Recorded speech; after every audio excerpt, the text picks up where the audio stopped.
It's a quiet night in rural Minnesota.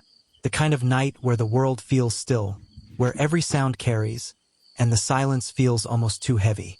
19-year-old Brandon Swanson had just finished his first year at college. It was May 14th, 2008. Finals were over, summer was beginning, and life was good. But by morning, Brandon would be gone. And what happened that night remains one of the most chilling, unsolved disappearances in modern history. Brandon was a smart, friendly kid. The kind of guy people described as grounded, reliable. He'd been studying wind energy technology at Minnesota West Community and Technical College. That night, he was celebrating the end of the semester with friends in a nearby town called Canby. Nothing wild, just a few drinks, a small get-together, laughter, and plans for summer. Around midnight, he said his goodbyes, climbed into his green Chevy Lumina, and started the 30-mile drive back home to his parents' house in Marshall. It was a drive he'd done countless times. But that night, something went wrong. Sometime after leaving, Brandon missed a turn. It's easy to do out there. Long stretches of dark farmland, unmarked gravel roads, no streetlights for miles. By 1:54 a.m., Brandon's car had slid off a dirt road and gotten stuck in a ditch. He wasn't hurt, just stranded. So he called his parents, Brian and Annette Swanson. He told them where he thought he was, near the small town of Lind. He sounded calm, confident, just needed a ride. His dad got dressed, grabbed his keys, and told Brandon to stay put. He said he'd flash his headlights when he got close so Brandon could see him. But when Brian reached the spot Brandon described, there was nothing. No car, no lights, just black fields and open air. They stayed on the phone the entire time. Brandon kept giving directions. "I can see the town lights," he said. "It's not far." He sounded sure of himself. He told his parents he'd start walking toward the lights while they tried to find him from the road. And so they did, driving up and down those back roads, windows down, calling out his name. The call continued for nearly 47 minutes. You could hear the crunch of gravel under Brandon's feet, the occasional rustle of the wind, his breathing steady but focused. His father kept reassuring him, "We'll find you soon, just keep talking." Then, suddenly, everything changed. At exactly 2:30 a.m., the calm in Brandon's voice shifted. He paused, maybe something caught his eye. Then, in an instant, his tone changed. He said, "Oh, sh*T." And then, silence. The call went dead. His parents called back immediately, no answer. They tried again, and again, dozens of times. But Brandon was gone. At first, Brian and Annette thought maybe his phone had died, or he'd lost service.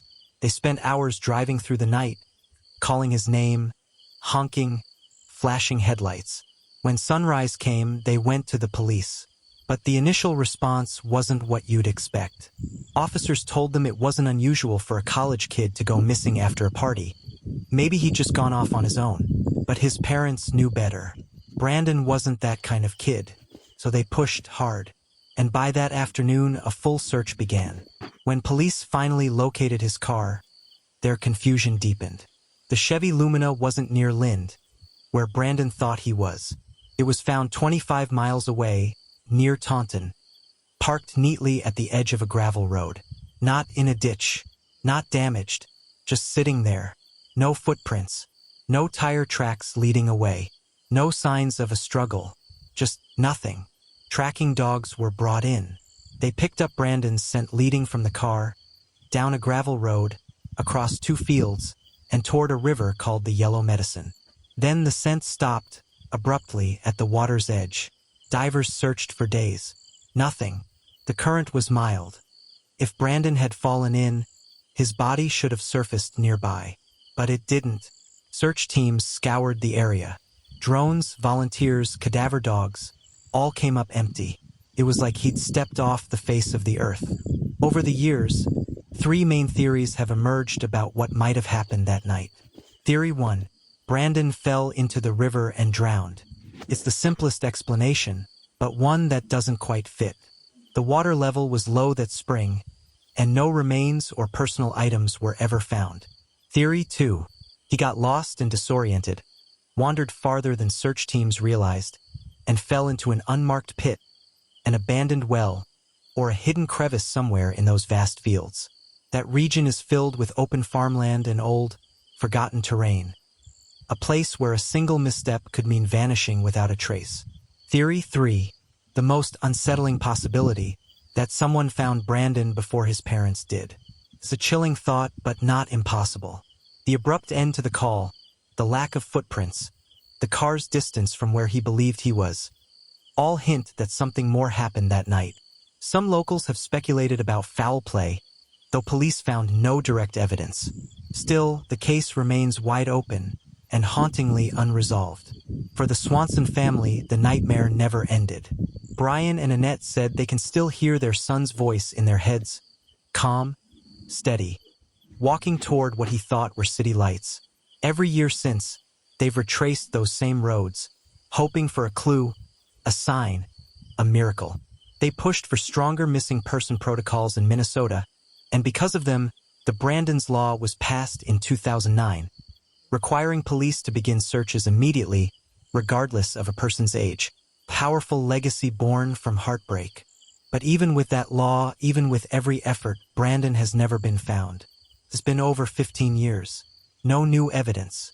No remains. No closure. Just an open case, and a family still waiting for answers. Some mysteries fade over time, but not this one, because it's not just about where Brandon went, it's about that final moment. A quiet phone call between a boy and his parents. A calm voice suddenly filled with fear, and two words that echo through the years. OSH*T. Was Brandon lost and confused in the dark? Or did the darkness take him? No one knows what happened that night on those lonely backroads. But one thing is certain. Somewhere out there, in the stillness of those Minnesota fields, the truth is waiting to be found. If you found this story haunting, type Brandon in the comment section and share it. Keep Brandon's name alive. Because sometimes, the only way to find the truth is to make sure it's never forgotten.